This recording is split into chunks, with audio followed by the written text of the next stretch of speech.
Muy buenos días para todos, sean todos bienvenidos en el nombre del Señor.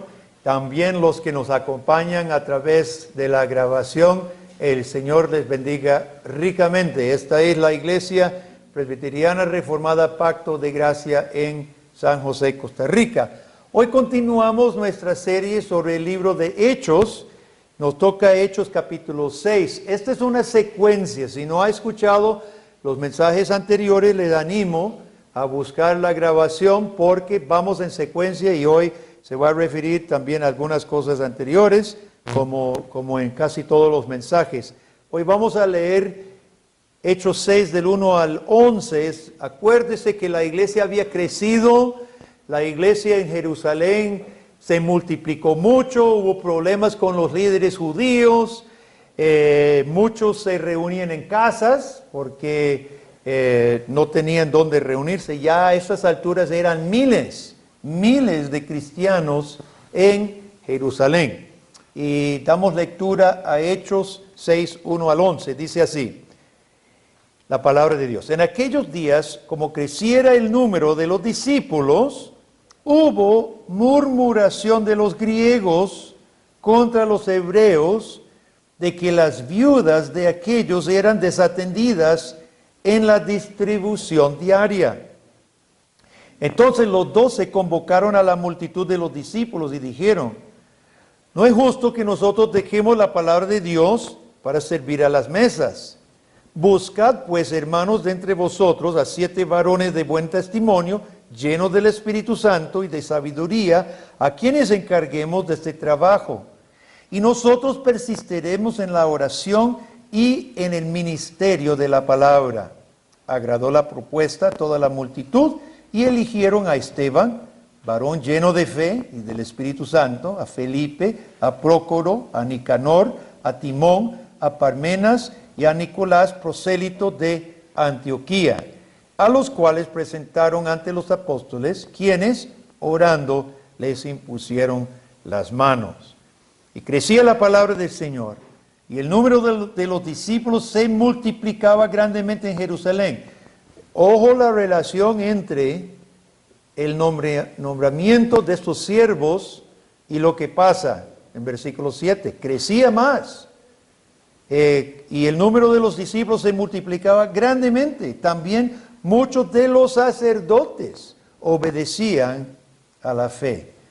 Y Esteban, lleno de gracia y de poder, hacía grandes prodigios, señales entre el pueblo. Entonces se levantaron unos de los sinagoga, llamada de los libertos, y de los de Cirene, de Alejandría, de Cilicia, de Asia, disputando con Esteban, pero no podían resistir a la sabiduría y el espíritu con que hablaba.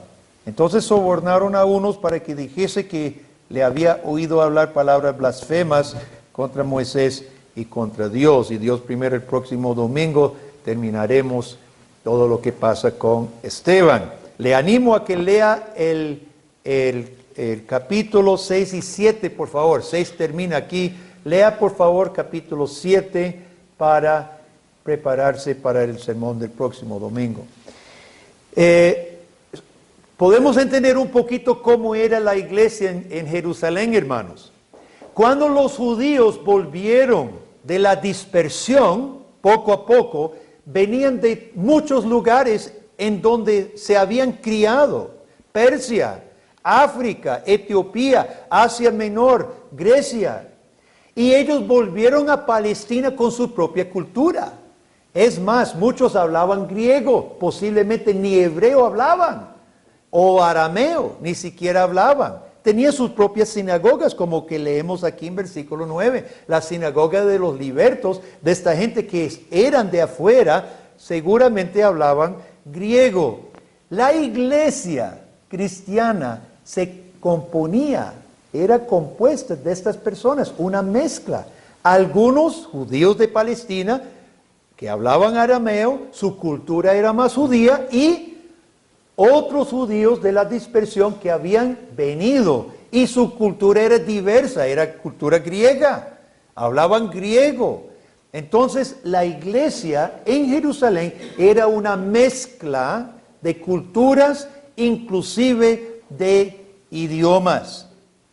Ahora es fácil entender cómo algunos podían ser desatendidos y cómo las viudas de los griegos podían ser desatendidas porque era una diversidad grande.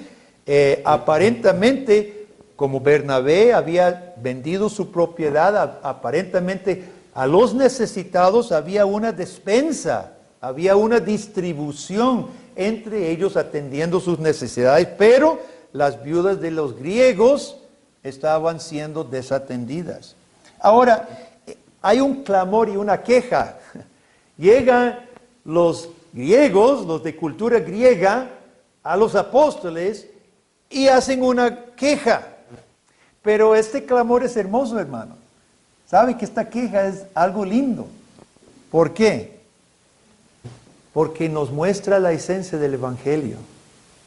El Evangelio no solamente nos reconcilia con Dios, sino reconcilia a los hermanos con los hermanos.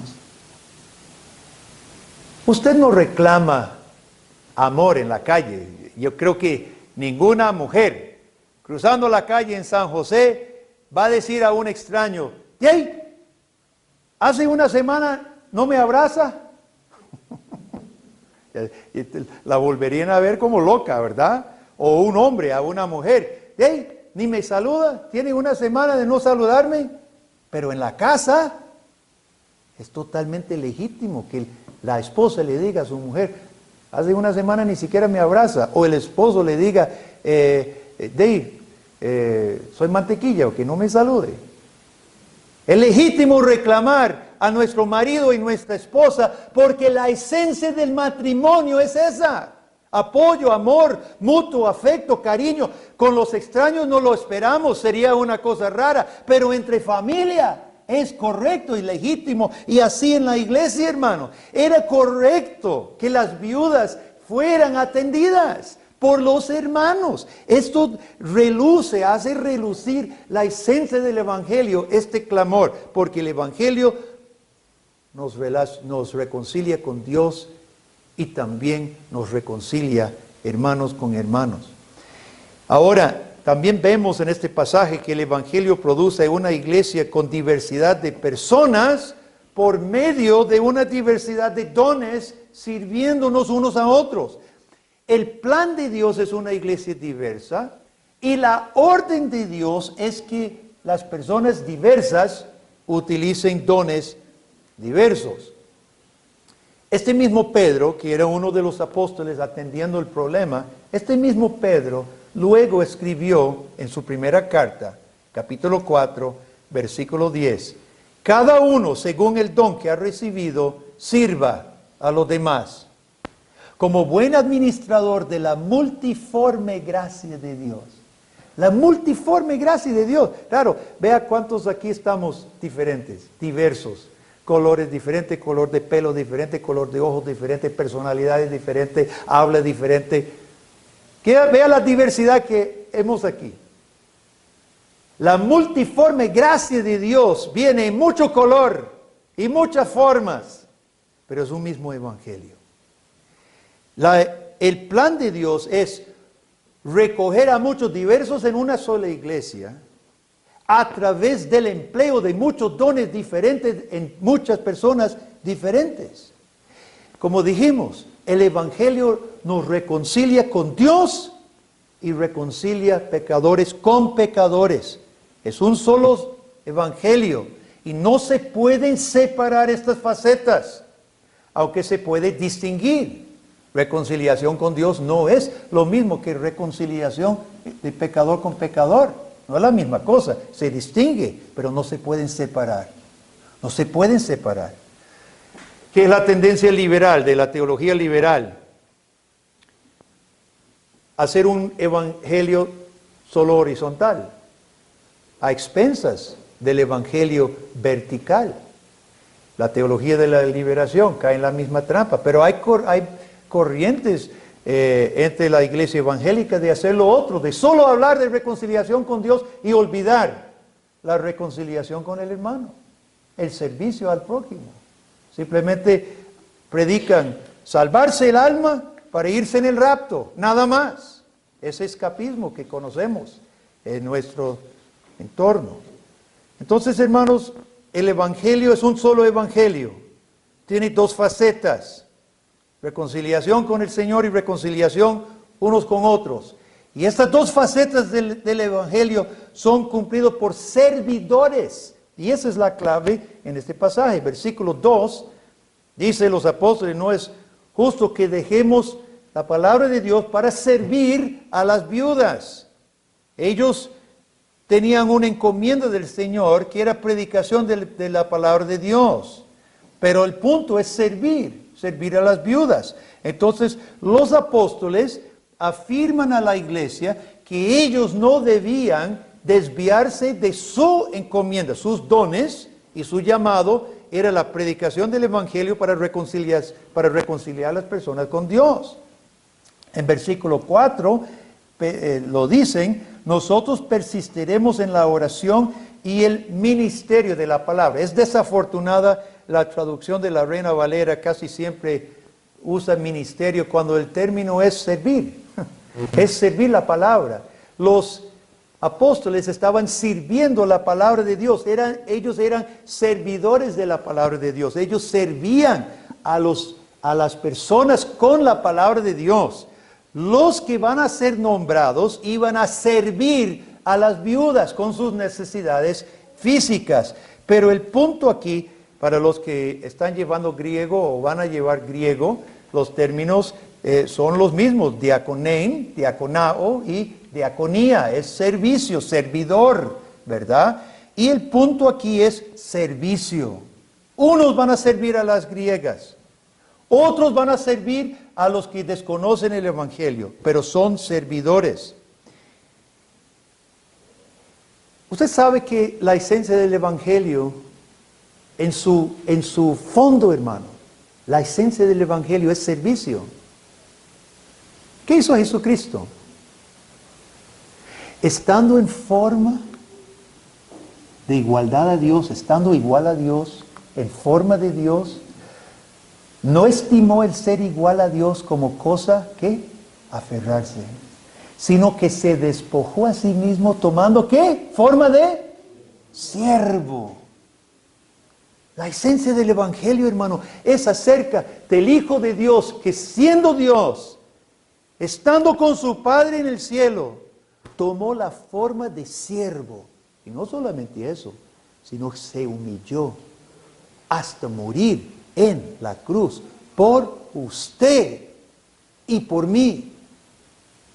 La esencia del evangelio fue un servicio, hermano. Un servicio no merecido. Un servicio que ni usted ni yo lo merecíamos. Un servicio de gracia. Un servirnos por amor.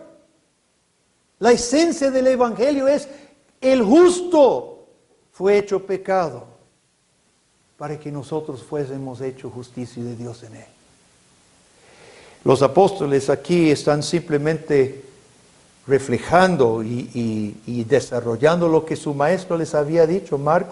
En Marcos 10, 45, Jesucristo mismo había dicho: porque el Hijo del Hombre no vino a ser servido, sino a servir y a dar su vida en rescate por muchos. Esa es la esencia del evangelio. Lo que Cristo vino a hacer era servir, hermanos. Y el primer paso del evangelio, el primer paso de recibir a Cristo, el primer paso de abrazar el evangelio es recibir humildemente al que tuvo que servirme a mí. Ese es el evangelio. Me humillo porque soy sin recursos. Yo necesito ser servido por Cristo Jesús. Ese es el evangelio, esa es la fe. Recibir humildemente a Cristo. Y eso, hermanos, cuando entendemos el evangelio, nos acercamos a Cristo, el que nos sirvió. Esto rompe el orgullo, ¿no? Rompe la arrogancia. Rompe mis esfuerzos de creer que yo puedo agradar a Dios por obras. Y rompe mi egoísmo. La esencia de vivir sin Dios es pensar en mí mismo Y nosotros los cristianos caemos una y otra vez en esa actitud del viejo hombre. Olvidamos a Cristo, olvidamos a nuestro hermano y pensamos en nosotros mismos. Y cuando hacemos eso, hermanos, estamos traicionando, olvidando la esencia del Evangelio. Yo fui servido por otro. Y yo soy convertido por Cristo en lo mismo. El Evangelio rompe el orgullo y produce necesariamente la segunda faceta de él, la reconciliación entre hermanos. Una preocupación unos por otros. No es posible recibir a aquel Cristo que descendió del cielo por mí y quedarme egoísta y no pensar en otro que ocupa mi ayuda, mi socorro. No es posible recibir a ese Cristo y cerrar mi corazón contra otros que ocupan ese mismo evangelio. En la noche de la Santa Cena tenemos las dos facetas del evangelio bien claro. Jesucristo está rompiendo el pan que representa su cuerpo partido por nosotros. Está tomando la copa que representa su sangre derramada por nuestros pecados y a la vez se arrodilla a lavar los pies de los discípulos. Aquí están las dos facetas. Jesucristo diciendo que su vida va a dar en expiación, para ser dada en expiación por muchos, sus pecados, reconciliación con Dios, mientras atiende las necesidades físicas de los apóstoles. Y dijo, ejemplo os he dejado. Los apóstoles, dirigidos por ese Cristo y su Espíritu Santo, establecen coservidores para cumplir todas las facetas del Evangelio. Ni la parte de reconciliación divina, ni la parte de reconciliación humana podía quedar desatendida. Hay una diversidad de tareas, una diversidad de dones, una diversidad de gente, pero un solo Evangelio. Note, por favor, que una de los requisitos era que fueran llenos del Espíritu Santo, pero también eran poderosos en palabra. No hay un divorcio, hermano. No es que algunos sirven solamente en necesidades físicas, sin nunca abrir su boca.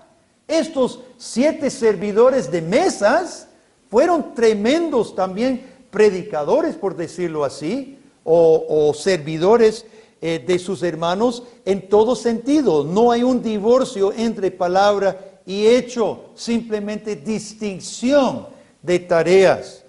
Tener el Espíritu Santo es querer servir a su hermano, de la forma que Dios te llame, de la forma que Dios te haya dado sus dones, pero es querer servir a su hermano. ¿Tiene el Espíritu Santo usted? Si es cristiano, tiene que decir que sí. Entonces ni tengo que predicar, ni tengo que preguntar si quiere servir a su hermano. Porque si tiene el Espíritu de Cristo, usted quiere servir a su hermano. En este pasaje vemos la importancia de todos los dones para la obra misionera.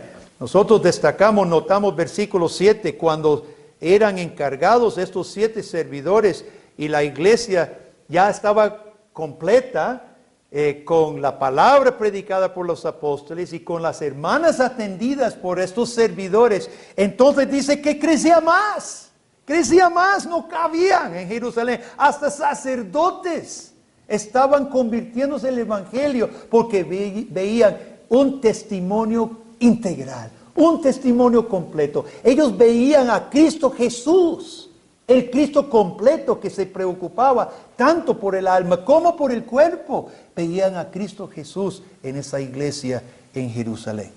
Los 7 servidores abren la puerta para que el evangelio alcance a más y más gente diversa.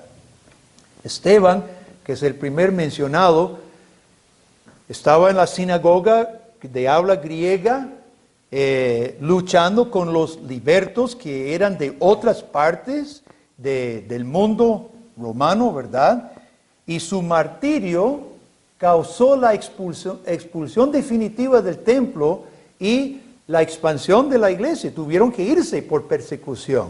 Esteban lideró y aún en su muerte lideró el proceso de expansión del evangelio. Felipe, uno de los servidores de las viudas, Felipe fue primero de llevar el evangelio a Samaria. Ahí lo mandaron para ayudar seguramente a necesidades físicas, pero fue con la palabra de Dios y se convertía a personas, y luego el Espíritu Santo, usted se acuerda, lo usó para convertir al eunuco de la reina Candace de Etiopía.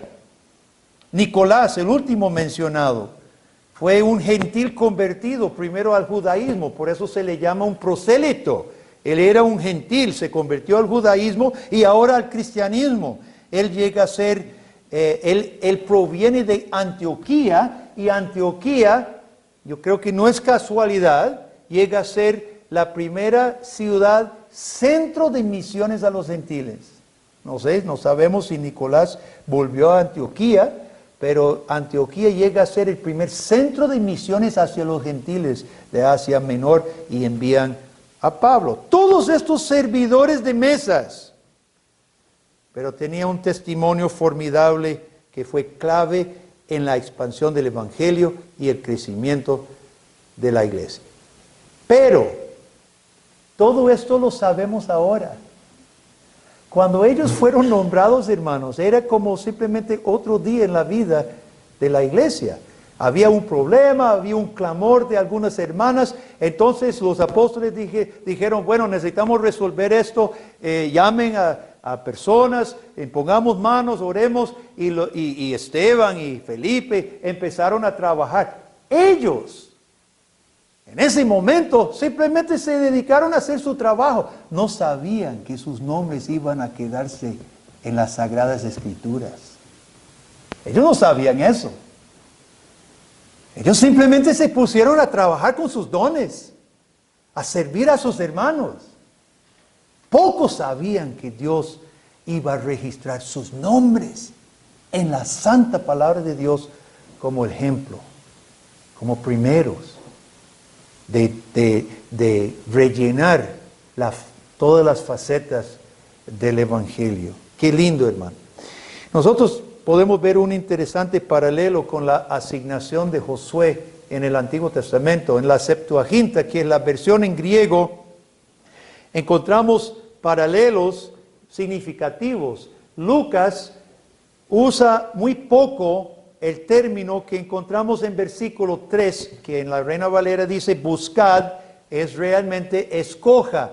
Pero Lucas casi nunca usa el término que él usa aquí, usa otros sinónimos, excepto que en la Septuaginta, en Números 27, cuando Moisés ora a Dios, que Dios escoja un seguidor a él, en la Septuaginta encontramos el mismo término. Lucas como que está registrando, haciendo un paralelo. Probablemente los apóstoles hablaban arameo y Lucas lo está poniendo al griego y utiliza el mismo término que Moisés, que se encuentra en la Septuaginta, usa para decir a Dios, escoja tú, escoja usted.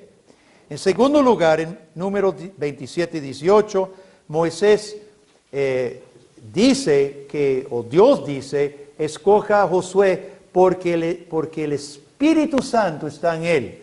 La traducción de la Reina Valera desafortunada dice, hay espíritu en él.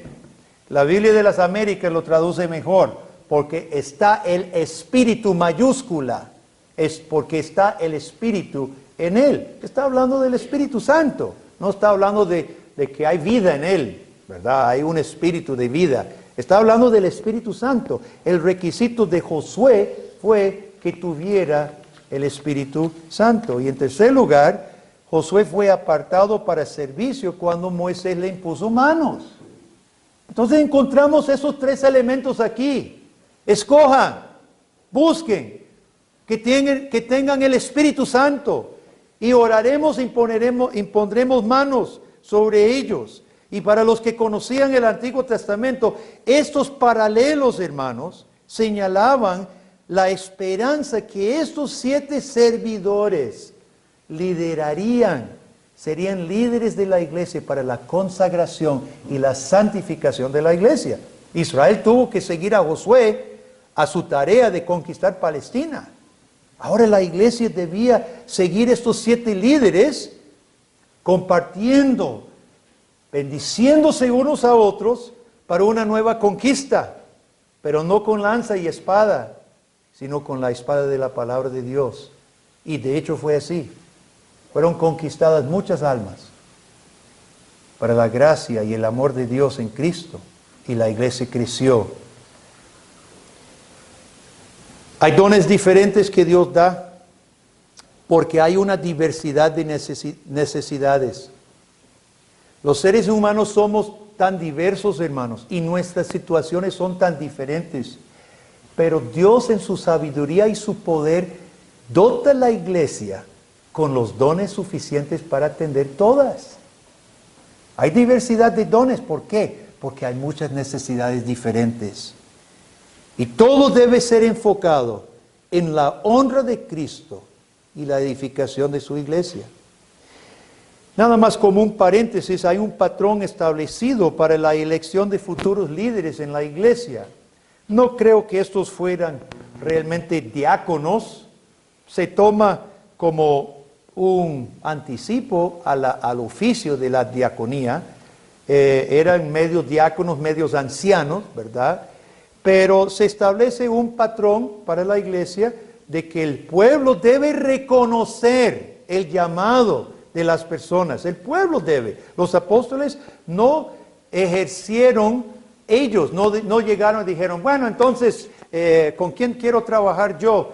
A mí me gusta fulano, venga. No, ellos no le dijeron eso.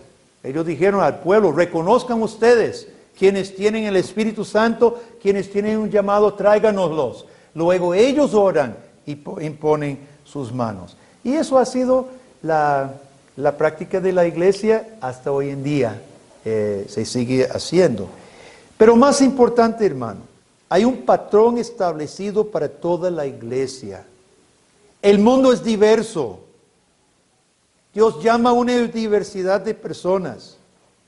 Nosotros siempre estamos más cómodos con personas como nosotros, la misma cultura, la misma forma de hablar, la misma clase social más o menos. Usted sabe que yo he visto personas hablantines, bastante, usted no los calla para nada cuando están en su círculo. Pero yo los he visto de pronto con personas de otra cultura, mudas, ya no tienen nada que decir. ¿Por qué? Se sienten incómodos. Se siente raro. Hermanos, nosotros en la iglesia somos tentados a caer en esto. Nos sentimos más cómodos con personas como nosotros, que piensan igual que nosotros, aún dentro de la iglesia. Pero es tan importante la diversidad de la iglesia, hermanos, que tenemos todo un relato en nuestra Biblia y tenemos las primeras ordenaciones sobre este asunto que tiene que ver con romper la discriminación, con servir a todos, con llevar el evangelio a todos. No hace falta que a usted le imponga manos para que usted sirva a su hermano. Estos 7 dirigían a todos en seguir el ejemplo de Jesús. Recordemos que el que tenía las mejores razones por qué discriminar fue Jesucristo contra usted. Pablo dice en capítulo 5 de Romanos que usted era enemigo de Dios. Usted no buscaba la honra de Dios sobre todas las cosas, la gloria de Dios sobre todas las cosas. Usted no buscaba que todas sus fuerzas, energías, pensamientos y actos glorificaran a Cristo. Y eso lo vuelve a usted enemigo de Dios, violador de su justicia. Y el que tiene todas las razones suficientes para quedarse en el cielo era Cristo Jesús. pero no lo hizo. Él descendió y se hizo siervo suyo y siervo mío. ¿Ha conocido usted la gracia de Dios en Cristo? Creo que hay una forma de saberlo. Si su corazón está lleno de rechazo para personas, si su corazón siente repudio para otro, si lo que hay es más crítica que bendición, posiblemente usted no ha conocido el amor increíble de Dios en Cristo para los pecadores. Y este pasaje, hermano, nos confronta con la evidencia que hayamos conocido realmente la gracia de Dios. Este pasaje nos confronta y nos llama a examinar nuestro corazón. Y si no hemos abrazado al Cristo que descendió por mí, hoy es el día de hacerlo. Hoy es el momento de arrepentirme. Mi orgullo, mi arrogancia, mi rechazo, mis prejuicios. Y humildemente aceptar a Cristo y dar gracias a Dios por el que me sirvió a mí en su amor infinito. Y aún siendo cristianos, hermanos, como los cristianos, aquí en Hechos capítulo 6 les pasó, hubo discriminación, prejuicio, división en la iglesia. Nos puede pasar habiendo conocido el Evangelio. Entonces hoy también es un momento de arrepentirnos, un momento en que Dios nos llama a otra vez maravillarnos de su gracia, maravillarnos de Cristo, humillarnos una vez más ante el Señor y su amor. Los que hemos conocido esta gracia inmerecida de Cristo, somos llamados a servir a otros. No es natural. El viejo hombre no quiere esto. Por eso debe morir el viejo hombre en nosotros. Y hoy Dios nos está llamando por su palabra a renunciar. Esto es un acto que hacemos, hermanos. Renunciamos prejuicios. Nos comprometemos con el servicio. Hemos platicado de que hay necesidades entre nosotros. Hay personas enfermas. Necesito una visita, necesito una llamada.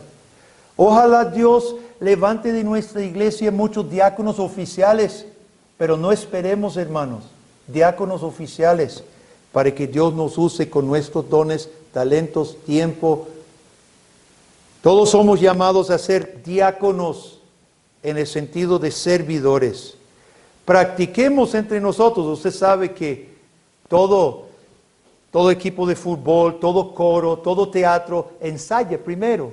Usted sabe que todos los domingos nosotros podemos ensayar aquí. Podemos ensayar antes de ir al mundo. ¿Cuándo? Durante toda la mañana el domingo, durante el tiempo de café. Podemos ensayar, asegurando, chicos, no agarrando todo el pancito, todo el queque para sí mismo, sino asegurando que los otros viejitos de la iglesia tengan, otro que se quedó sentado tenga. Chicos, jóvenes, practiquemos el amor uno mutuo. Esto es algo concreto. Sirvamos café. Ojalá no haya nunca, hermanos, una visita que se quede en ese pasillo sin que nadie hable con él. ¡Qué fatal! Toda visita que llegara, hermanos, debe haber una fila de hermanos de esta iglesia para hacerlos sentirse en casa. Yo que visito varias iglesias, qué pereza lo que llamamos una iglesia fría, ¿sabe? Esas iglesias donde llegan visitas, hermano, y a nadie le interesa. Dudo que hayan conocido, por lo menos dudo que aprecien la gracia del Señor. No la aprecian, no entienden, no saben todo lo que Cristo ha hecho por nosotros. Pudiendo Él con justa razón haberse quedado en el cielo, vino a servirnos. Y nosotros ahora nos vamos a quedar, nosotros egoístas, pequeñísimos ahí, 0 argollas en la iglesia. Yo los veo y gracias a Dios tenemos oportunidad de vernos y ver amigos, y muchos de nosotros hemos hecho amistad unos con otros y no todos tenemos el mismo nivel de amistad. Pero hermanos, los veo muchos domingos, solo los mismos. No hay otros hermanos con qué compartir, con qué preguntar. Mire, ¿cómo le va? Cuénteme, ¿cómo está su trabajo, su hogar, la familia? Jamás puede haber argollas en la iglesia, hermanos. Estamos aquí para servirnos unos a otros. Ya hemos hablado muchas veces de todas las formas de servir. Educación Plus, ¿cuánta ayuda podría utilizar el hermano Juan Carlos? Sé que en nuestro colegio reformado, hermano, abundan las oportunidades para que el reformado se dedique sus dones, dedique su tiempo libre visitando a los enfermos. Una hermana que está en el hospital, una llamada, doña María ya en San Blas, una llamada, etcétera, etcétera, etcétera. Ya usted sabe, no tenemos que hablar más de esto, hermano.